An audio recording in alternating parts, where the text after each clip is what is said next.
Hello, everybody. I made a mistake. Or really, I made an effed up mistake. Um, I'm a new content creator. Creator. Tour. This channel has been around for about like a couple years now, but I've only ever posted a video for like shits and giggles or whatever. Like every once or twice every couple of months. And I barely really did shit with the channel. But now I really am doing something consistently, starting like a few weeks ago. So I'm learning how to do everything, and I'm just getting to the motions of things. And I realized, um, as a new content creator, I'm going to make mistakes, a lot of mistakes. And one of those mistakes are muting your application when you're recording, so when you're reacting to something, that video has no sound at all. And it's not the fact that I have to do it again that's the problem. It's that I was actually really proud of my input, and I was really hyped to like get it out there and do my first little face cam thing. Um, this will be my first face cam video. Pretty much, I am very nervous on face cam. I'm not a face cam guy at all. I was going to be a VTuber, but I realized if I was a VTuber, I wouldn't be as transparent or relatable, maybe, because I want people to see me for me, pretty much. But having a VTuber avatar or something like that, it's a fun thing. It really is. There's nothing bad about it. It's just for me personally, I want to try and go with a more transparent and down to earth approach, and this is my approach. So here I am. Hello. Stop Killing Games is what we're reacting to at 8:06 a.m. in the morning before I head out to work. Um, so, what makes my perspective, my input, my reaction maybe worth considering to watch? Um, my target audience isn't really going to be people my age, probably people older, I hope. Um, but as someone who's in college right now, as someone who's a new content creator, I'm also a younger person who plays video games. So I haven't played like super old games. I played some here and there, but I do want to play those older games so I can gain experience and an insight on what it is games came from, what it is people want from games, and what is that really fun experience people desire. And oh my god, sorry, I'm stuttering so much. I apologize for that. But I've done that already though. Not no. I've played some of those games already though. Even when I was younger, I played older games too. But I want to play more of those games. I want to really experience what it is people like about video games. And I know I already had like some of those peak experiences with your friend groups, fucking local co-op play at home, Halo. You know, I've done that kind of shit with your friends late at night, eating pizza or some shit. Those were some really good fucking days. I'm not like that young. I'm really not. Just know I'm in college, I guess. College like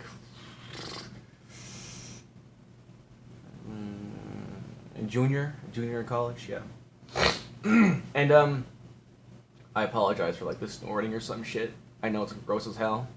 I really I don't know why, it's like allergies or some shit. You're gonna hear that a lot more in the video too. Sorry about that. But yeah, sorry, I'm gonna get to the point here. Stop Killing Games doesn't just affect the older gamers. And Mutahari says that in this video. He talks about, you know, younger people in this video too, but I am one of those younger people who maybe when I'm 30, I will have modern games that I wish, current modern games now, that I wish were still available to me in the future. And the point is that Stop Killing Games initiative doesn't just impact older people or a certain audience or a certain targeted audience that play certain games. No, it targets pretty much everybody, really. And it'll target people that are like kids right now, kids who want to try out these older games that, you know, have only played these honestly not as fun modern games. There are some modern games that are really fun to me too, but there are some older games that are just better. better in my opinion. And maybe they would think so too if they were given the chance to try out these games. Because I think kids these days, whether they're like super young Gen Z or next gen, they're missing out on some pretty fucking cool shit. They really are. And I think Stop Killing Games is something that would really help and keep, you know, that I wouldn't, do I say culture? Do I say, I don't even know about that. It would keep the classics of gaming in the future as well. Now, there are some classics already here to stay, some games that already have private servers, such as what I'm playing right now, Dragon's Dogma Online. Now, hear me out. I know Dragon's Dogma 2 had a really, fuck-ass launch. It was really bad, but playing DD2 now, Dragon's Dogma 2, it's actually my first experience in the Dragon's Dogma franchise. They fixed a ton of shit, like game crashes, optimization, FPS. I can't record the game though while I'm playing it because my computer is just kind of like shitballs. So, sorry, I'm fucking burpy or some shit. But yeah, I had a really good time in that game, honestly, and it led me to play Dragon's Dogma Online. So Dragon's Dogma Online is an example of Stop Killing Games. Basically, Capcom shut down the game a long time ago, like 2000s. And people really wanted to play the game still, though, because the Dragon's Dogma franchise has a very dedicated fan base, and it'll have more fans once they try out DD2 or Dark Arisen for the first time. Trust me, they will. The game is phenomenal. Yeah. And we can play Dragon's Dogma Online through hosting private servers. I'm reacting to these videos to give my input as someone who's a younger gamer or some shit like that, and someone who's actually actively trying to learn what it is gamers want, what it is people want from games, and what is right for consumers. I want to really learn all about that kind of shit, and I want to experience just everything as a whole. Maybe even learn coding in the future. There's just a ton of shit that I want to learn and things I want to know about, because I want to be one of those kinds of people, like in this event, where people are talking about Stop Killing Games and giving heavy input, heavy weight behind their words, heavy experience behind their words. I want to be one of those kinds of people to say these things and give input that's helpful to people, actually, and not just repeat what's already being said. So I think what's different from me is that I'm someone who's trying to learn, someone who's younger, and someone who can really say, like, hey, this affects everybody and me too. Now, there are millions of other people who are my age, but that doesn't mean I'm not going to give it a try, right? So, here we are. This is some Ordinary Gamers. That's the account name. Please go check them out if you don't know them. You might already do, honestly. But yeah, here we go. Hello, guys and gals. Me, Mutahar, and you caught me in the middle of the night playing some SOCOM 2 on the old PlayStation. Now, you know, what is you would think that a 20-plus-year-old game probably has nobody playing online. And you're actually almost right about it. There's actually a community of like 20, 30 people that come together probably every night to play the super old PS2 game. And I decided to modify my PlayStation 2, change some settings around, and connect to this server. So, I'll be pausing the video every now and then to give my input because, you know, it's a react and I want it to be a proper react. But anyway, even if it's just like 20 people, 20 to 50 people, that's still, honestly, for a private server, it's honestly enough to have a good time, though. Because that's still a lot of people to hang out with and talk to and just, like, really have a good game going. It really is.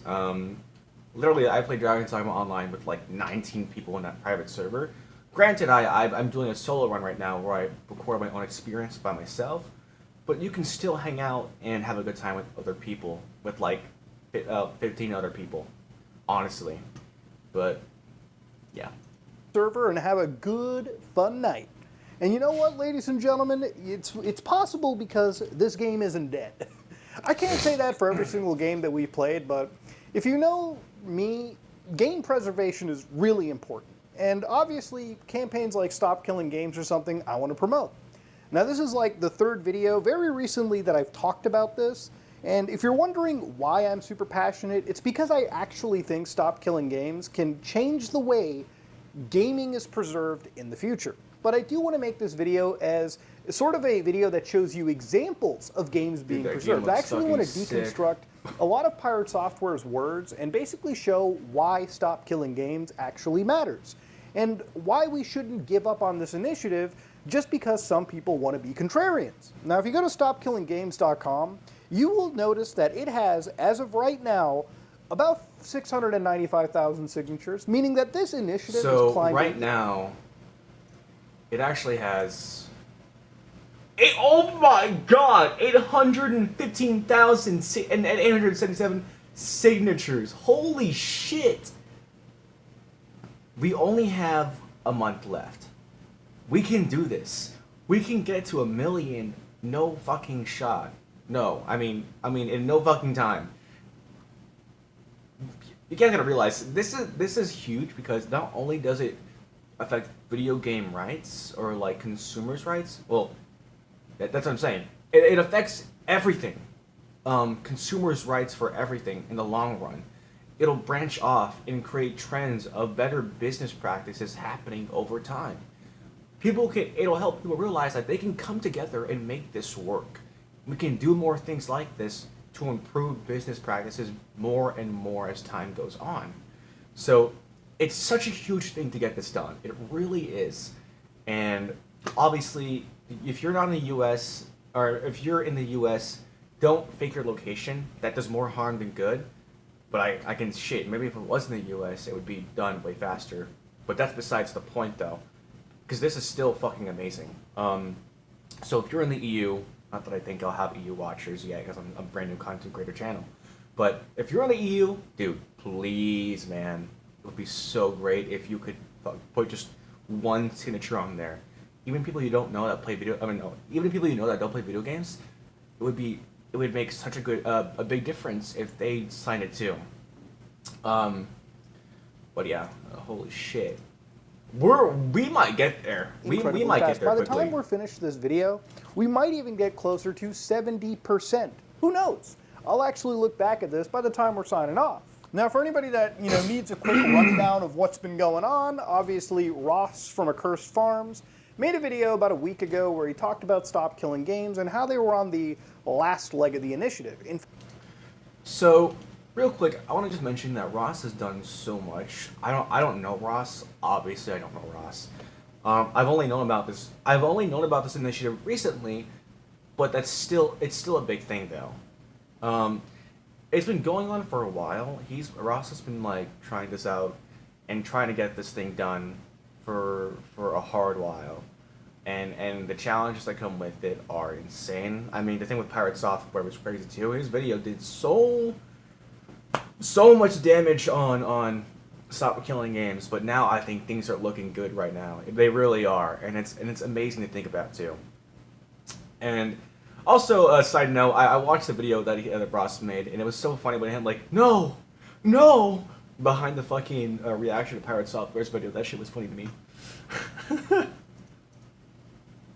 Oh my god. In fact, right now, it is the last month for this initiative, meaning that we literally just have a month to get those signatures. Now, it doesn't matter if you get the 999,999 signatures, you need the full million. Yeah. So a big question is, obviously, for anybody in my audience that's from the EU or the United Kingdom, there will be links in the description below that you can go to, which will allow you to sign up and get those signatures. And again, only do this if you're from those areas. Please do not falsely fill out signatures if you don't actually belong in those areas. It does more harm than good. There's nothing more detrimental to this campaign than doing something like that. Yeah. So, ladies and gentlemen, just remember, if you got friends and family, even if they don't play video games, this initiative actually goes far beyond video games and has the implications of doing way more. Now, the reason why this initiative matters for all of us is that Europe represents around 15% of the world's GDP, meaning it's not an irrelevant economy. If something happens in Europe where game companies are effectively forced to give us end-of-life plans, they will have to effectively downstream this to the entire world. So whether you live... I think there was something with Apple that you had to go against, something like with their cables or something like that. I don't know, but I keep hearing that EU has like a really good business. What's the word? Not politics. Rules, I guess. I don't know, but I just keep hearing good things about it, regardless. So yeah. Live in the United States, whether you live in Canada, whether you live in India, whether you live anywhere in the world, you will be benefited from European actions and regulations. Just understand that, again, if game companies, unless they're being deliberately malicious, when a game ends, you can play that game at its end of life. And even if it's locked to the European Union, nothing stops you from downloading the end of life build from Europe and using it anywhere else in the world. So we all benefit. Unfortunately, though, only the EU can sign. So again, Ross from Accursed Farms made a video about a week ago where he talked about Stop Killing Games. They're on the end of this journey, and a big part of his video was talking about Pirate Software and his unfortunate negative attitude regarding this actual thing. So I don't really watch Pirate Software that much. I didn't even learn about him until like recently, because he just never showed up on my recommendation or something like that. But usually I do have a lot of content creators that I watch who play MMOs, RPGs, or sometimes gacha. I do watch a lot of Tectone actually. I think I'm a fan. But yeah, I mean, you'd think someone like Pirate Software would be for this, really. At least based off first glance, I guess. So it's disappointing and unfortunate that he's against it, and rather weird how he's going about countering it as well. It seems like he's bringing up these reasons that don't really relate to Stop Killing Games at all, and they're using that to make Stop Killing Games look worse. It's really strange. I don't want to assume things. Maybe he just is misunderstood about it, I guess, or he just really doesn't like it. I don't know. But you'd think, because this is something it's really just a good thing for people for people that play video games. This is really just a good thing overall. So, I don't know. I mean, I'm not a game developer. I'm not a coder. I'm just a guy who plays games.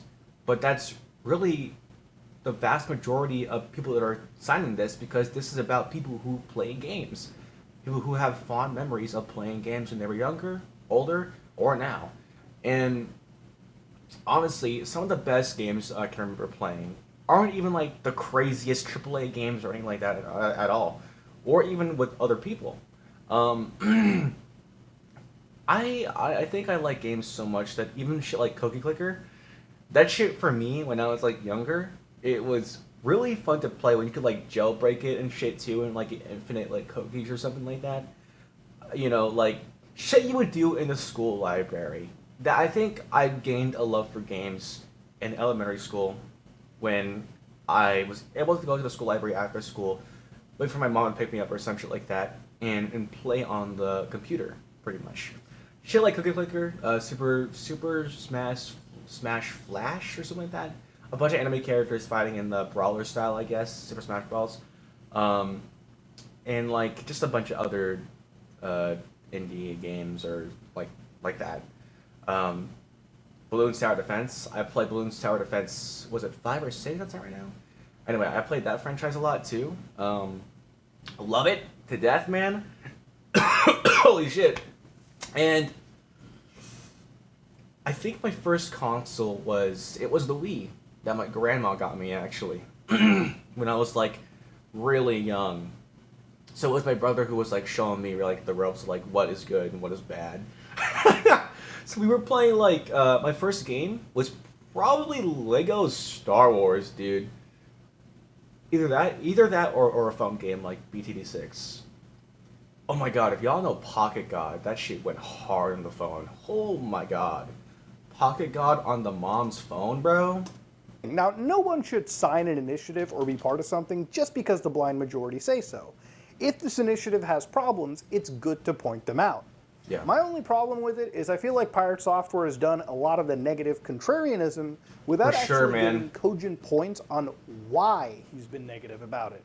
And I'm not somebody that's a game developer, but I am somebody that is a programmer. I know my way around code. And honestly, the more I revisit a lot of Pirate Software's words, the more I wonder, why are you so against something that is entirely possible? So I wanted to make this video a set of examples. And I want to show you a lot of projects that are centered around game preservation. So I want to start off by saying that, yes, there are multiple types of games, right? And one of the things that obviously we don't need to really talk about are single-player things. So for instance, playing games like Shin Megami Tensei 3 Nocturne, for instance, a game that is purely a single-player experience, as are many offline single-player experiences. It doesn't even have to be something from the PS2 era. You could literally be talking about a game right now. PlayStation 5, Death Stranding 2. Games are, again, offline only. Games that are single-player, fully on-disc titles, full experiences are obviously exempt from this discussion. Those games will never die as long as we have emulators and even original hardware that exists. Primarily, the games that are being targeted here are games that are online only, with a single-player attachment to them. So games like The Crew, which mostly could be played offline because that's a majority of its content, but arbitrarily require connection to Ubisoft servers, and once that connection is gone, as is the game, and as is the access for the game that you paid for, which gets removed from your library. Now, a lot of companies are completely okay with stuffing actual clauses in their user agreements which state that they can take your game away at any point, which we saw with games or, He might show this later, but Blizzard is a company, Overwatch, World of Warcraft, that has listed in their policies that they can take away your purchase at any time unannounced to you. And it's that should not be a fucking thing. It's horrible. And the older I get, the more I realize that these companies are just really, really directed by bad people. And people who just don't really understand people who play video games at all. I'm not referring to like people who are in charge of directing the game. I'm talking more about like CEOs, I guess, and shit like that. Granted, I think the people who are in charge of Overwatch, they were doing some crazy shit when Overwatch 2 first came out. But if you look back at Overwatch 2, they are improving the game ever since Stadium Mode, I think. I don't know. I haven't played it yet, but I might give it a try later too, actually. But, yeah. Companies like Blizzard. Now, this is not okay. And again, I don't think that this would be a super huge issue. And where Thor would be right in this entire, initiative being wrong is if game companies had to actually even advertise that you weren't even buying a video game. You were just renting it all along. I seriously always go back to this example because imagine if you went on Steam and you wanted to buy a game like Helldivers 2, which is a live service game. Imagine if instead of the buy option, you just saw the words, "You're renting Helldivers 2," and at any moment it could be taken away.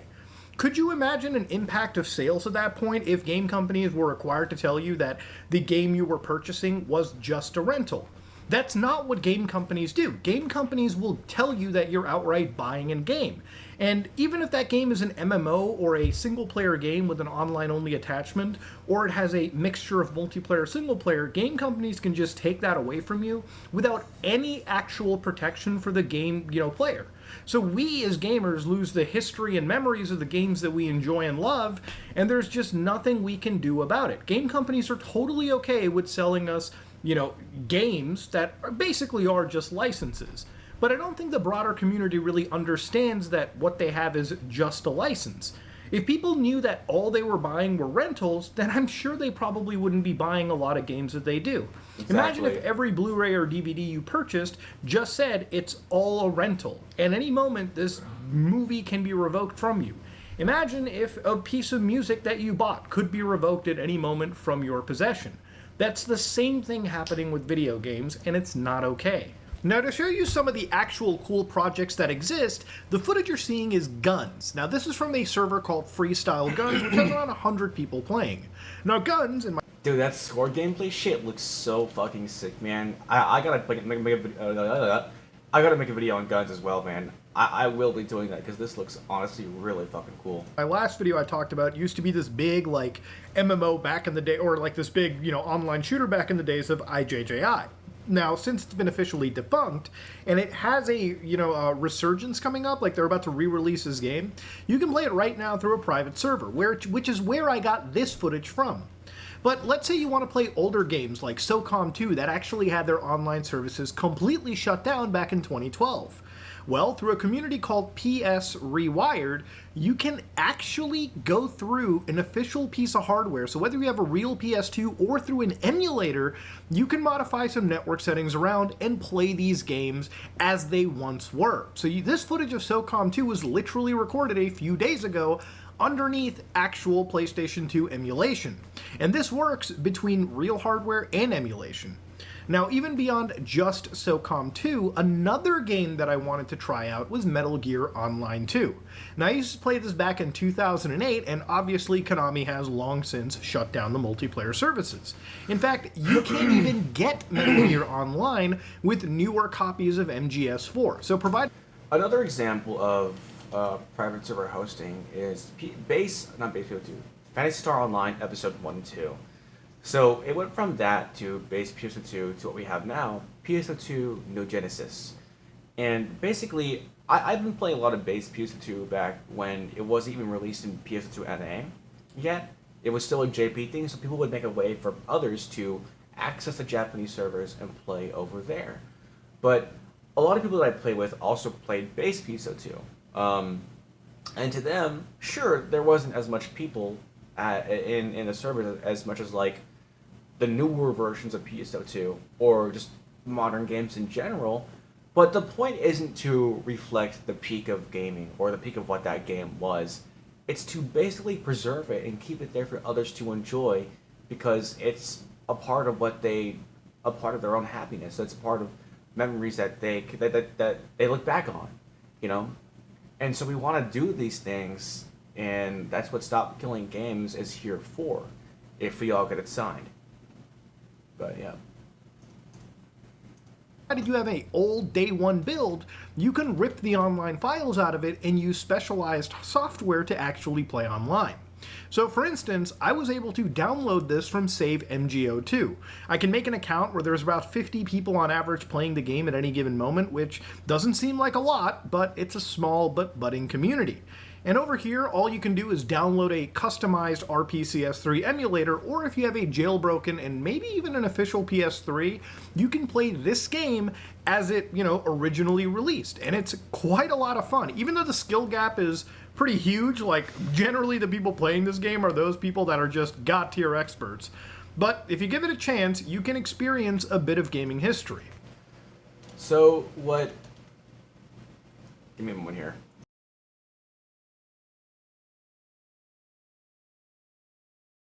I had to clear my throat so I don't subject to those horrible sounds.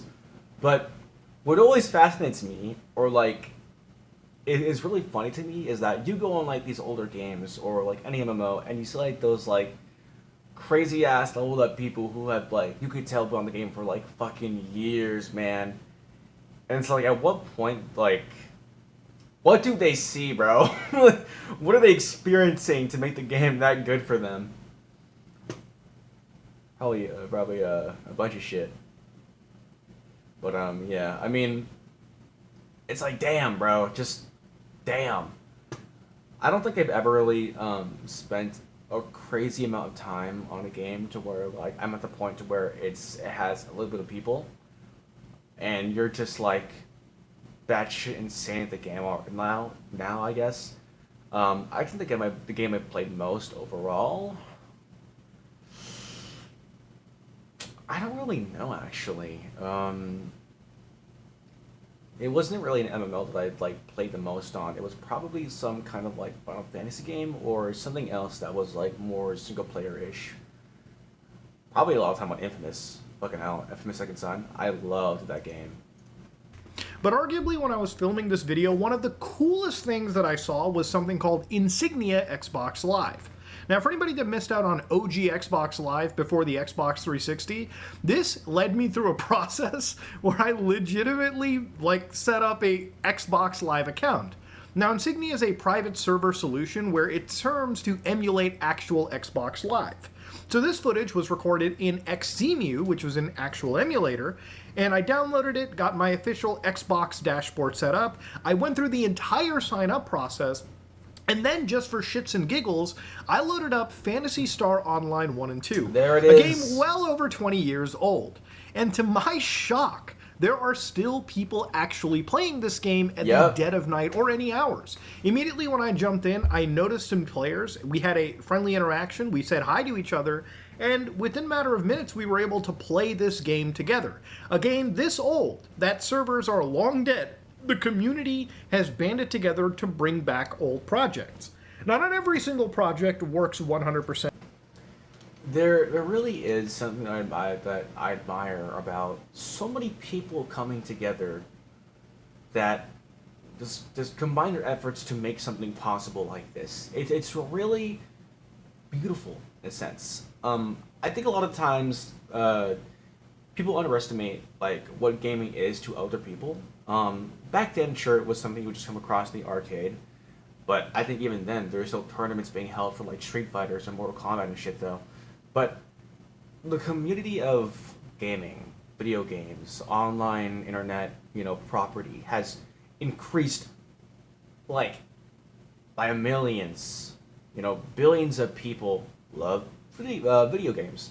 So it's something as big as cooking, as big as fashion, as big as sports. It's really its own thing now. And there's a weird thing about it is that it's online. So it doesn't rot away necessarily, it stays there. And that's the really cool thing about video games, is that it's something that you can preserve forever. But that can only happen if we get this signed. That's why it's so important, or part of why it's so important too. And most of these really don't have every single feature working, but there are projects like The Matrix Online, which again is a incomplete project, but it allows gamers to play certain MMO builds of a game called The Matrix Online from, I think it was Sony Interactive Entertainment.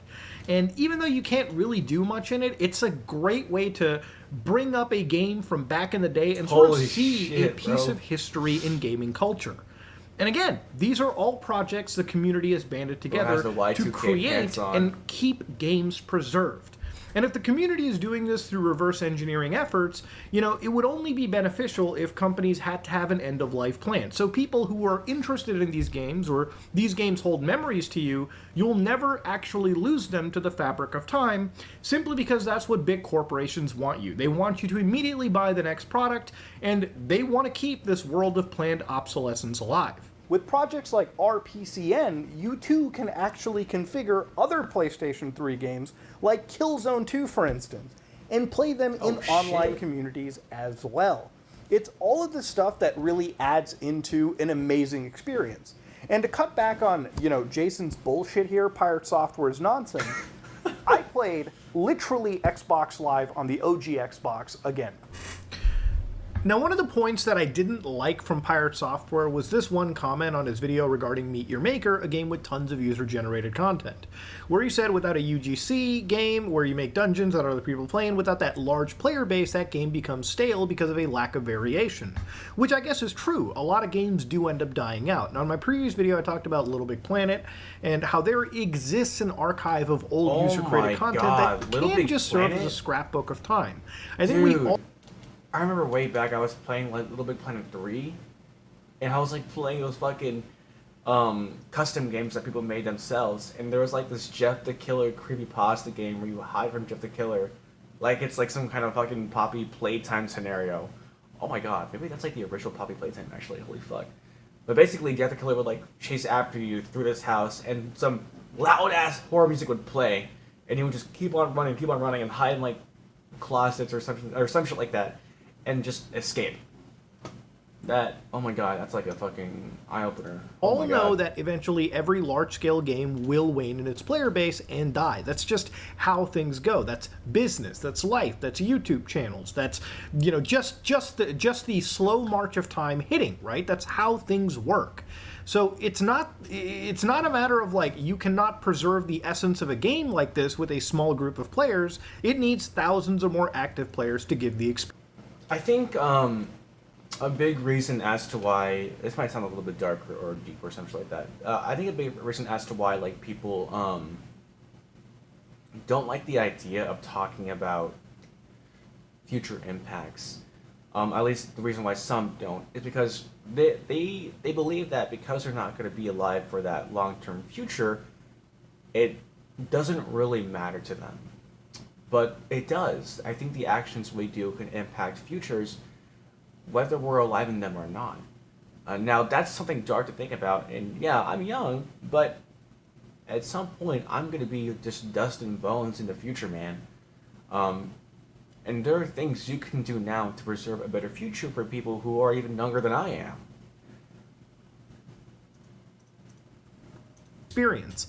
And all those games that I showed you give you the experience and the essence of a game, even with player bases less than 100 average users at any given time. Now, granted, those games don't, have a bunch of UGC, but again, these are online experiences that we all grew up with that I think are really important, and preserving just the ability to play them is there. Because at some point, maybe you would like to go back and see where a certain favorite game franchise of yours went and what the gameplay consisted of. And if you can't access it, then there's just no way to experience it unless you maybe watch a YouTube video. And even that isn't the same feeling. So inside one of these comments on, I guess, Louis Rossman's video, he writes, "I'm aware of the process of an initiative to be turned into legislature much further down the road, after many edits. If people want me to back it, then the technical and monetary hurdles of applying the request need to be included in the conversation. As written, this initiative would put a massive, undue burden on developers, both in AAA and indie, to the extent of killing off live service games. It's entirely too vague on what the problem is and currently opens a conversation that causes more problems instead of fixing the ones it wants to do." Okay, but that's how the process works. We start off with start killing games, and then we dive into more specific scenarios and improve it over time. That's the whole point. It's not vague at all. It starts off with one thing, and that's keeping the games that you buy and making them not be taken away from you. That's pretty specific. It really is. I don't understand what's vague about that. Yeah, granted, there are things that have to be done for that to happen, and there's a lot more than just, keeping the games you buy. But that's things to be figured out later over time. Nothing starts off perfectly. Literally nothing does. Legislators, fucking gaming, obviously, rules, they improve over time for people to better handle them. But we need to start somewhere, and this is where we start. That is the whole point of this initiative. If we want to hit the niche and terrible business practices of incorrectly advertising live service games or always online single-player only games, then call that out directly, not just video games as stated in the initiative. So this is where I do tend to disagree. Calling out video games to exist well after a company wants to stop supporting them is the initiative. We don't want video games to die. Yes. It doesn't matter if the video game is a single-player experience, single-player with multiplayer, forced, or a live service MMO experience. It should have an end-of-life plan. Remember, the thing about Stop Killing Games was it was never retroactive, meaning that no matter what had happened after the initiative was passed and the laws were made, anything that exists as of right now is pretty much untouched. But it does set a precedent to go into the future that if you're a game developer and you want to cater to the EU markets, you should design an end-of-life plan. Remember, the EU economy is like 15% of the world's trade, which is not insignificant. After the Chinese and the Americans come the entire European Union. And so, of course, if something's going to happen in the EU, it's probably going to trickle down to the rest of the world. And that's why this initiative matters for all of us. And if we're going to push even further, it's not just video games that are the problem. I think the issue is we only focus on video games here. But let's say that you're somebody that loves movies or music. Remember, initiatives like this that focus on preservation matter for you too. Don't you want every single movie that exists out there to be preserved or something down the road so we as human beings don't lose any form of history? Don't you want music to be preserved? It's a lot different for movies and music because you can just screen record an entire season of a TV show or an entire movie. You can rip entire music CDs onto hardware. Hell, back in the day for the PS2, You could rip entire musical CDs all day, every day. Okay, that used to be a thing back then. Nowadays, not so fucking much, at least on consoles. And this is important. But when it comes to things like software, it's not just video games. A lot of big companies want us to be locked into this live subscription model. So whether you use things like Microsoft Windows or Adobe Premiere, for instance, which is a great example. Adobe used to be a software you could just go to the store and buy a copy of, for a specific, version of that year. Now you could keep this version and install it whenever you wanted to, but now you have to be locked into subscriptions from Adobe. And there are times where even if you want to cancel that subscription, you may be subject to absurd cancellation fees. Things that shouldn't be legal are now legal and normalized. And it's really up to us as a consumer group to at least advocate for better solutions. There's good regulations like what happened to Apple. In the EU, Apple users are basically allowed to install whatever application they want to their phones. And Apple is so malicious, they geo-lock that to make sure that we in America, we in Canada, we anywhere outside the EU don't even get those benefits. But, Dude, when sucks, Apple man. was forced to basically go into their actual phones and get rid of their shitty lightning cable and give us USB-C, all of a sudden they touted all the benefits you get with this cable. Even though literally Android users had these benefits and Apple was the last holdout and they had to be forced by an entire economic zone to fucking cater with a better technology. It's actually insane sometimes that you have to regulate companies into doing just some good or to protect the actual consumer, which is what Right. Stop Killing Games is ultimately about. So looking further into Pirate Software's words over here, he talks about more specifically in the second video, what really are these scenarios? So he talks about potential scenarios where a studio could be abused if the initiative was implemented as written. It adds new paths for abuse and that need to be discussed to help hone this initiative into something that would do good without doing harm. I then explained that very few people in the game development space can actually discuss this from the other side due to fear of losing their jobs.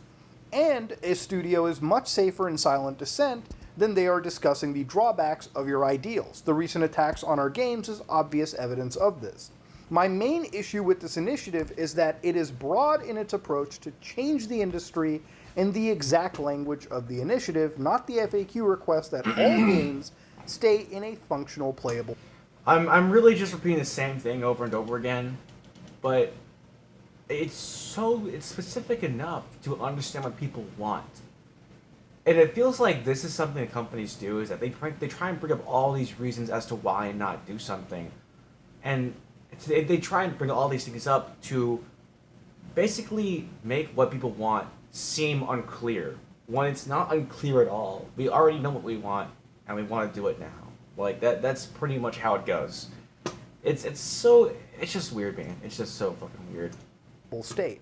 That is not feasible for all games at a technical level and could potentially restrict developers from making online-only games like MMOs, MOBAs, and user-generated content games in the future. That list is not exhaustive, and it doesn't matter if you do or don't like those kind of games. So this is one of those things where on surface level, yeah, it makes sense, right? Why would you ever want to stifle an MMO from existing, or a MOBA from existing, or any game with UGC? Except that's not what the initiative was ever about, and he's still not actually addressing what are the technical hurdles that you're stopping from this initiative being passed, right? So I wanted to look at one of Pirate Software's videos, specifically that second video he was talking about, and kind of understand what his points were and deconstruct them a little bit, because I don't think that they're actually all that valid. That's the most common requirement of the initiative, which is games have to be left in a functional, playable state. Now, what happens if that game is a online-only live service game? Well, if you want that to stay in a functional, playable state, that means the devs have to release either server binaries or somehow carve off the game to be a single-player experience now. Some way to keep it functional and playable, right? Now, many of you are requesting, yes, I should get the server binaries so that I can go and make private servers for this. But that doesn't make a lot of sense in the real world. And the reason why is because it leaves developers open to abuse. So let's explore that a little bit. Let's say that you made your own video game, and you made a live service game. Maybe it's an MMO, maybe it's something else, right? And let's say that I want to monetize that game. but you don't allow monetization of the game by any other party. This makes sense because most creators don't allow for that. We're not requesting something physically online like that. We're not requesting something new to have. Oh my god, we are requesting preservation. We're not forcing game developers to. Granted, I don't really know much about game design or coding like that, but I'm pretty sure the whole idea isn't to request a private server itself to preserve these games, and we're not doing that at all. I don't fucking. You can't just take someone else's art and profit off of it. Normal, right? So then I go, well, how am I going to force you to do this? Under this initiative, you would have to release the server binaries or keep the game in a functional, playable state at end of life. So I hit you with a ton of bots. I hit you with a ton of exploits. I attack your community. I destroy your Reddit. I go after your business. I go everywhere that I possibly can to make this cost as much as it possibly can for you. And it's not hard to do this. We saw the exact same thing happen in TF2 recently. The massive amount of bots that were attacking the game. This is not infeasible. This is something that is very easily attainable today. And let's say that this goes on long enough that your game dies because you can't afford it anymore, and your studio has to shut down. At end of life, you now have to release those server binaries to keep the game in a functional, playable state. At which point I take those, I create a private server, and I monetize it. And some people have said, well, simply don't allow monetization of the server. Well, who's going to enforce that? If you want a government initiative to enforce that, that means the government has to build a registry of all of those games and all of that intellectual property that shouldn't be monetized, and then somehow enforce that. Now, there's a lot to unpack there, but I want to actually play everything in context. I don't want to be labeled a clip chimper in this situation. I don't want to be somebody that doesn't give you the full context of what somebody is saying. And again, if you want to see all of his video, it's completely available on his channel. But the actual example that he talked about here sounds a lot like corporate espionage, corporate sabotage, sorry, that's the better term. And the thing is, it's true, right? Like, yes, let's say that a company, and, he mentioned Team Fortress 2, which is a game that didn't even have official servers until after, Valve had transitioned things to a source multiplayer framework. But a lot of people did get those server binaries, and they did host games. And while TF2, yes, they had a bot problem, and I believe in some cases they still do, there's a lot of stuff the community has done with those server binaries provided by Valve to create an amazing, fun gaming experience. But what he's talking about is obviously, let's say somebody takes, your video game, they take your binaries, they basically attack your game. They attack your game with bots, nefarious practices, and as soon as your game is dead, right, because these people have attacked it, they'll release a server binaries, somebody takes your server binaries, they revitalize your dead game, and then inject things like monetization. So again, it's a vehicle, I guess, according to Jason, that people can legally attack a video game, destroy them, and then be able to rehost them and profit off of the art that another person created, which again, I think is a pretty legitimate thing to somewhat worry about, right? Like, yes, that could happen. But he's also talked about what is the enforcement mechanism.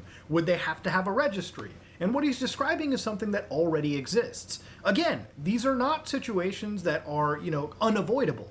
Companies like Riot Games, for instance, shut down an entire League of Legends private server because they felt it encroached their intellectual property and copyrights. And again, it's debatable if they did that, but they shut it down using the legal channels. Same thing with Blizzard when they shut down World of Warcraft private servers because they felt it was violating their terms of services or copyrights. And even people like Pirate Software, who's an independent developer, has at times used the DMCA, and it's debatable if it's false or not. So I think I mentioned League of Legends before in the video, I think, about how they were shutting down private servers and we don't want that. I don't know the logistics or the specifics about how that would work, but I think I should have said something else or better worded as to where we can just hold on to these older games and not in a way that would abuse developers, I guess. But I don't know. I also don't really see how this is such a bad thing, honestly. To keep these games, once they get shut down, we can still play these games. I still don't get why that's such a bad thing, To weaponize it. I'm just saying the same shit over and over again. It's just my my main question here. were abusing his copyright, and mostly his like actual likeness. They took some apparently alleged clips from his stream, used them in promotional material, and instead of attacking the promotional material directly, it seems his team went directly for the actual developer's Steam game, even though that Steam build did not have any of the offending DMCA material. Again, if you're worried about copyrights and you're worried about, people using things for nefarious purposes, the legal channels are available to protect your game even long after it's dead. There are games that have private servers that are still not supported. Nothing would even stop someone like Konami from going after that Save MGO project and shutting it down simply because they're distributing Konami assets. But let's go further in, okay? Again, I don't think that this should be a cause reason for preventing any form of preservation, whether things are live service or not. Right. But Jason has a few things to say about live service itself. Let's hear this. So, in the most extreme, people said live service games shouldn't exist at all, and the initiative will kill them off for good, and that's a good thing. Well, you don't get to define what players get to play or not play. You also shouldn't be able to get to define what developers build or don't build. You should not have creative control over the developers, and you should not have control over what is in my Steam library or on my phone. That doesn't make any goddamn sense. Aside from that, the initiative does not purport to kill live service games. It would just make it incredibly difficult to build said games and add a lot of risk to it, which is why I'm bringing all of this up and why I don't support the initiative in the first place. A lot of people don't realize that this will slowly diminish live service games in the market, because it's not an incentive for us to build them anymore, which means you get less multiplayer live experiences. And this is where I'm not going to mince words. I actually don't see the problem in any of that. I get that he likes live service experiences, but if regulation exists to prevent video games from all going into this planned obsolescence model, because here's the thing, it's a very rosy view that video games are live servicey, they constantly have, stuff being injected in, and for some stuff that can work, like, an MMO. So, I can see that basically this initiative would stop maybe some future games from coming out due to these business practices. But that's the whole point, though. We don't want games to come out that can be taken away from us any moment, even though we bought these games. We don't want games like that to happen. We want to have games that we can still hold on to after we get by. Which is such a weird thing to be stated, because why would you need to say out loud that, hey, I want to own what I buy? It seems obvious, right? Well, it's not to them, apparently, because they're still making it to where we don't hold on to the things we buy for video games. And it's weird. I've said that a million times. It's weird. It's strange. I don't get it. But you also got to know that again, like Mudahar said back in the earlier on in the video, that people aren't going to buy or rent games, right? So obviously that would do crazy damage on sales, and eventually they would probably scrap the idea of having the game up anyway.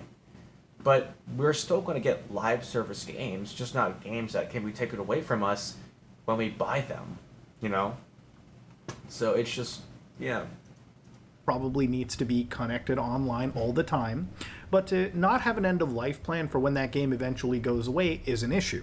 Now, he does mention later on in this video, and I don't need to play it, but obviously, I think a big problem is how these games are built, right? Like, obviously, if you, as a developer, came out and said, hey, buddy, listen, you're just renting the game, you're not buying it, that would alleviate a lot of purchasing concerns. But I also think it would very negatively impact the sales of a video game if people were just told outright, yeah, this is a rental. So if you're spending $60 today, well, you might consider getting a game that'll be around, long after. You don't want to get something that has a end-of-life guarantee, but you just don't know when that end of life is. Now, the thing is with live service stuff is, look, if game companies are regulated to, again, have an end-of-life plan, and that means that producing a video game that is planned to be obsolete from the beginning is risky, then that really isn't anybody's problem, okay? At the end of the day, that should be a practice that isn't accepted in the gaming sphere. Exactly, I get that you like live services. I played a few live services that I enjoy myself. But I'm thinking of the long-term implications of game preservation, and he does touch upon it here. To fix something. So the next one is that this is about games preservation, and that it needs to happen to preserve these types of games for future generations and for everyone to always have forever. But I would argue that this isn't actually preserving these games. Social games, such as, let's say, Apex Legends, require a number of players to be in the match at the same time so that you can have an experience that is only able to be obtained through lots of players interacting, right? It's a multiplayer game. You need a bunch of people. How many of you have felt negatively when an MMO dies or when a live service game dies? Oh, dead game. There's only 5 people online. Why would I play that? So why would you want to preserve a game in that state? That doesn't... You're entirely missing the point of why people want to preserve these games in the first place. They're not, again, I said this already, they're not trying to reflect the peak experience of having millions of players in that game. They simply want to play the game again and look back on the times they enjoyed having that old game around during its peak, or not during its peak, but having the game around and having those good memories around when they first played the game. The point isn't to have so many more players in the game. The point is to at least be able to play the game yourself when it's shut down or just not available in stores or something like that. But yeah, doesn't make any sense to me. You want to take down these live service games, put them up on a private server, and then play it with a couple of people. You're not bringing it back at its height. You're not taking a snapshot of what the game actually is. You're making and you're it not limp trying on to in a way do that doesn't though. make That's any the whole sense. point. That's not preservation. And for those that may stop there and go, but private servers going to have a lot of players. Look at all the ones for World of Warcraft. Again, we talked about that. It opens up a route for abuse of the developers. Now again, when it comes to the abuse of developers, sure, but those developers can always go through the legal channel as you have when there was abuse that you perceived. And any large company does that and still does it to this day.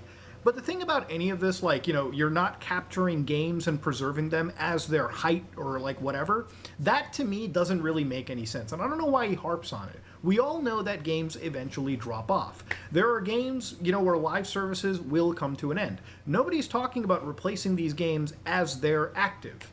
Again, a live service experience we know will choose to end its service, and you should be able to play on those servers as long as the company's willing to support them. But what happens afterwards, if you bought a game and you weren't even notified that you were renting the game all along, you should be able to have some way to access features of the game, not every single feature, but enough to play the core content of the game after it drops, because you paid for the game. Simple as that. That's the argument being made. And yes, granted, I've been showing you Metal Gear Online footage this whole time. Do you think this experience is reflective of the game at its peak? No. There's 50 people currently as I'm recording this game? Yes, that's not representative of this entire community. But it allows the gamers who are interested in this to at least play the multiplayer functionality, even if it's not what the game was at its peak. There's a lot of games that have been lost to time, and this allows us to at least preserve some aspect of the game, because the only other alternative that Jason is providing is to just let the fucking game die. Simple as that. Lose that aspect of gaming history, which I simply, and millions of others, do not accept. And it's not just Jason, it's not just gamers, it's other developers, people that are also passionate about video games to the point of producing it themselves.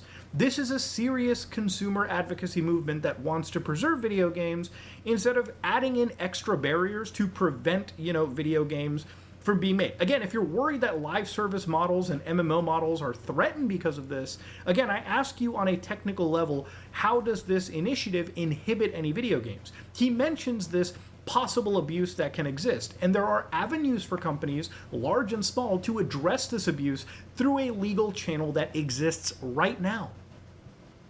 But if you ask, what are the technical hurdles? What prevents an MMO from existing if it has an end-of-life plan or not? A lot of those games, even the Matrix Online that I showed you earlier, hell, forget that. Games like World of Warcraft, games like Final Fantasy 15, hell, Final Fantasy 11 even, right?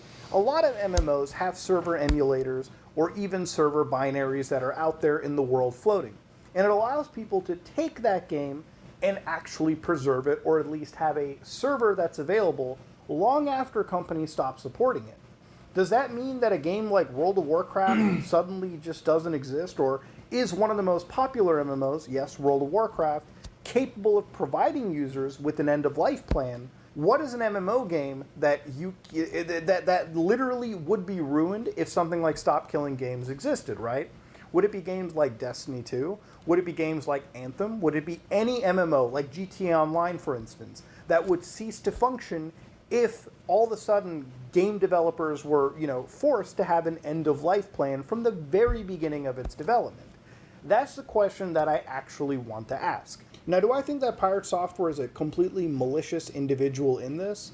The part of me that has the best of faith to everyone, that likes to believe in the good of everyone, likes to think that, no, he's obviously not a malicious person. I don't think he's an evil person, because I really do think that he is misinformed, and he is coming at this from a pretty combative standpoint. Like, at some point, when you're so wrong, you can either let your ego completely take over and refuse to change your beliefs, even in light of all this new information, or, it's a situation where, again, maybe he is really malicious. Maybe this is somebody that has more of a corporate view of the gaming industry.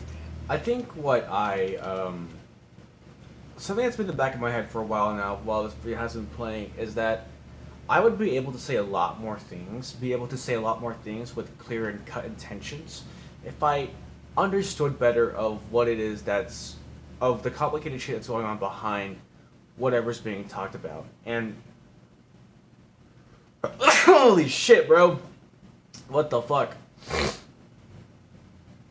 Oh my god. And basically, I don't really think it takes a super enhanced, game designer to understand that people want to, preserve the games that are, old.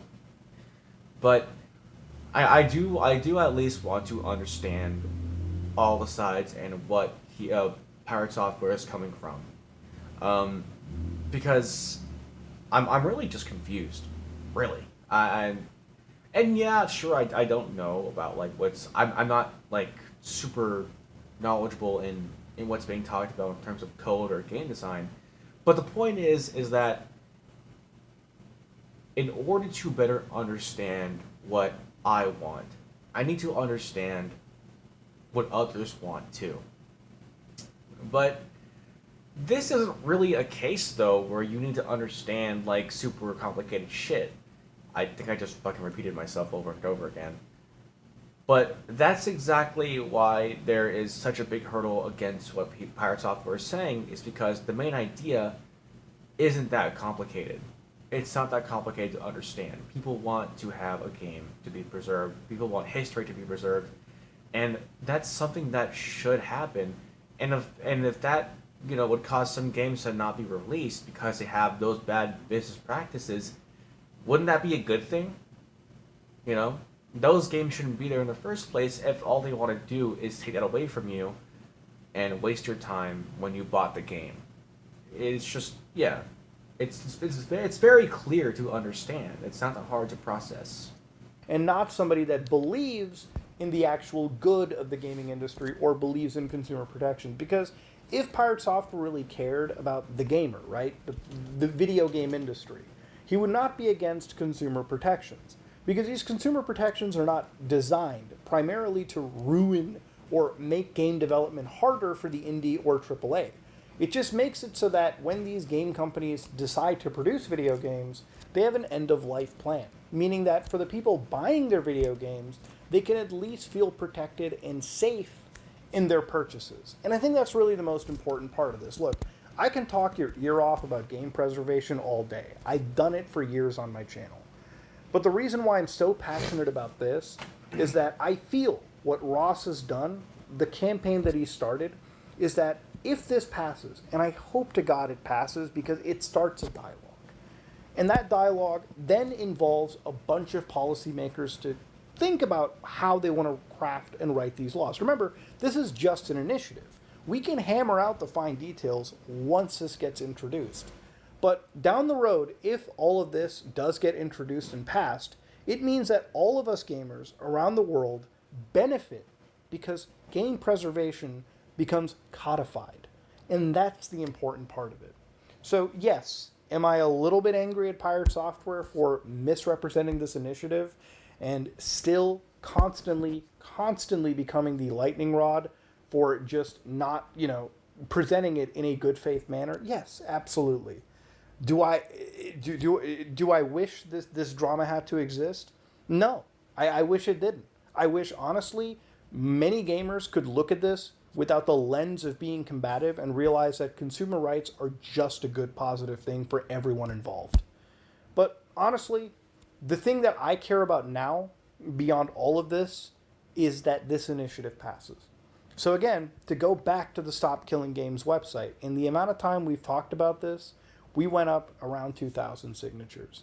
And that is the kind of progress we need to be seeing. So don't listen to Pirate Software, don't listen to anybody that is riding the fucking cocks of corporate game development. Look at the people that are talking about consumer protections and the preservation of video games going forward. In this video, I showed you a whole bunch of projects that exist to keep games alive and active. The main audience and the people who are trying to make Stop Killing Games work are people who you can easily relate to. People who have experienced the same joy and fun that you experienced as well when you were younger or now. It's something that really everyone should want as a consumer. When I think about why this initiative is here, I don't think this is targeted at game developers for any malicious reason. It's here because of people who have the same passions that you do or that I do. And it's something that, is just good overall. But there also exist so many video games that are dead. There was a game that I used to play back when I was a teenager called MAG, a 256 player, battlefield-like game for the PlayStation 3. And for a lot of the games that exist right now, that game has been lost forever to time. If Stop Killing Games had passed all the way back then, and games like MAG were thought with an end-of-life plan, I could probably play an amazing, innovative game. A game that hasn't even been replicated to this day at all in that capacity. At least, something like MAG. And I'm sure that... Hold up. MAG?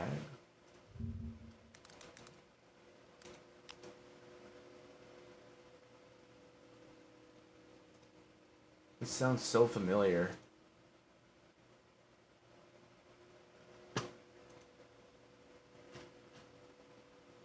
Huh. Okay.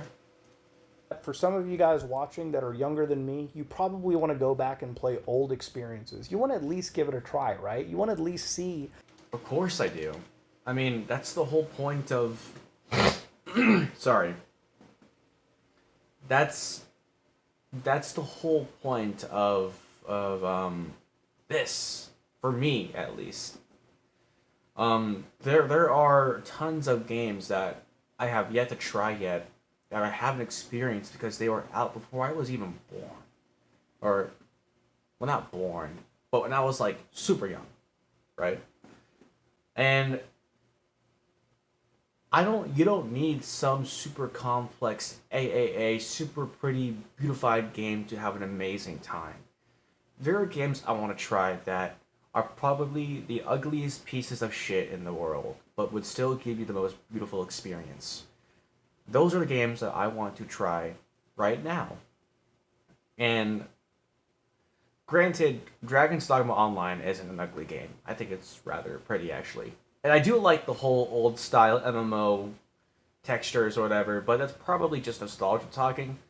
But I don't know. I think they're just good enough as it is. But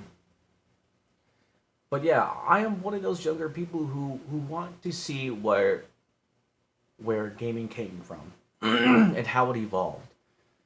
But really, now that I think about it, these super new games with modern tech, it seems like they're just trying to replicate what has already been, really. You don't need something super complex to make something really good. It seems like we've already got a good chunk of what could be in a game, what can make the perfect game in the past. So I want to try those games right now and really see, like, what has affected so many people. I think I just want to experience all that I can in order to learn more about what it is people want from games, how do games work, and just like where would that take me once I've pretty much seen those older things. But I don't know. Maybe I'm just pondering now at this point, but still. You know, how games just evolve. Even if you're not a gamer, you probably just want to see how this technology grew over time. Well, without initiatives like Stop Killing Games, if you don't play something right there and then, you might never get the experience to play it again. You know, I thought Concord was a pile of dog shit. And most people did. That's why it died in less than a week. But damn, would I like to go back and maybe experience it again with some friends for one drunk night? Sure. Unfortunately, you can't, because it didn't come with an end of life plan. Anyways, talked about it too much. If you like what you saw, please like, comment, and subscribe. But more importantly, please go to stopkillinggames.com. If you can, sign this initiative, because every signature matters. We have 1 month left, and goddamn, do I want to see that signature pool well past 1 million. The momentum is here. We might actually get all the way to the end. If you like what you saw, please like, comment, and subscribe. I am out. Yeah, that was the whole video. Hopefully I was able to at least give enough input, not from someone really experienced, but from someone trying to learn about these things. I talk so much about during the video because that's me trying to understand what's going on. But the goal is to get to a point where I can be one of those people who can make a video like this and talk about it over and over again to hammer down on an idea that is backed by experience, knowledge, and just passion. These thumbnails are crazy though. What the fuck? Pirate Software and his giant ego. Just to keep killing games. Liar! These fucking thumbnails, bro. They're so funny as fuck to me. But yeah, I'll also post the links down below in my own bio of this video. But this is some ordinary gamers. I'm sure you already know about this guy. Go to the links down below. Oh wait, no, it's in the comment section.